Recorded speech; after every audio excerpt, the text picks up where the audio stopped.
ಗುರುಬಸವಲಿಂಗಾಯ ನಮಃ. ಚಿತ್ತರಿಗೆ ವಿಜಯ ಮಹಾಂತೇಶ್ವರರನ್ನು, ಮುರ್ತುಜಾ ಖಾದ್ರಿಯವರನ್ನು ಹನುಮಂದಿರದಲ್ಲಿ ಸ್ಮರಿಸುತ್ತಾ ಇವತ್ತಿನ ಕಾರ್ಯಕ್ರಮ ಒಂದು ಮೌಲ್ಯವಾದಂತಹ ಕಾರ್ಯಕ್ರಮ ಆಗಿತ್ತು. ಇದು ಮನುಷ್ಯನಾಗಿ ಹುಟ್ಟಿ ನಾವು ಯಾವ ರೀತಿ ಬದುಕಬೇಕು ಅನ್ನುವಂಥ ಒಂದು ಪ್ರವಚನ.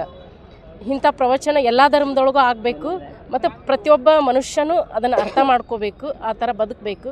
ಅವ್ರು ಹೇಳ್ತಾರೆ, ನಾವು ನಮ್ಮ ಅಂತರಾತ್ಮವನ್ನು ಯಾರಿಗೂ ಹೆದರಬೇಕಾಗಿಲ್ಲ, ಯಾರಿಗೂ ಅಂಜಬೇಕಾಗಿಲ್ಲ. ನಾವು ಏನೋ ಒಂದು ಕೆಟ್ಟ ಕೆಲಸ ಮಾಡಬೇಕಂದ್ರೂ ಕೂಡ ಅದನ್ನು ಬಹಿರಂಗವಾಗಿ ಯಾರಾದರೂ ಹೆಂಗಾದರೂ ಮಾಡ್ಬೋದು.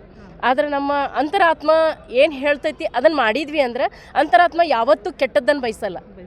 ಏನು ಮನುಷ್ಯನಿಗೆ ಒಳ್ಳೆಯದನ್ನು ಬಯಸ್ತೈತಿ, ಒಳ್ಳೆಯ ರೀತಿಯಿಂದ ಬದುಕನ್ನು ಕಲಿಸ್ತತ್ತ. ಪ್ರತಿಯೊಬ್ಬರು ತಮ್ಮ ಅಂತರಾತ್ಮವನ್ನು ಕೇಳಿಕೊಂಡು ಪ್ರತಿಯೊಂದು ಕೆಲಸ ಕಾರ್ಯಗಳನ್ನು ಮಾಡೋದ್ರಿಂದ ಎಲ್ಲ ಸಮಾಜಕ್ಕೆ ಒಳ್ಳೆಯದಾಗ್ತೈತಿ, ದೇಶಕ್ಕೆ ಒಳ್ಳೆಯದಾಗ್ತೈತಿ ಅನ್ನುವಂಥ ಪ್ರವಚನವನ್ನು ಅವ್ರು ಹೇಳಿದರು. ಅದು ಅರ್ಥಪೂರ್ಣವಾಗಿತ್ತು. ಅದು ಮನುಷ್ಯರಿಗೆ ಬೇಕಾಗಿದ್ದಂತಹ ಪ್ರವಚನ. ಇನ್ನು ಮುಂದೆ ಅಂಥವು ಎಲ್ಲ ಧರ್ಮದೊಳಗೆ ನಡೀಲಿ ಅಂತ ನನ್ನ ಆಸೆ. ಥ್ಯಾಂಕ್ಸ್ ರೀ. ನೀವು ಪ್ರೋಗ್ರಾಮ್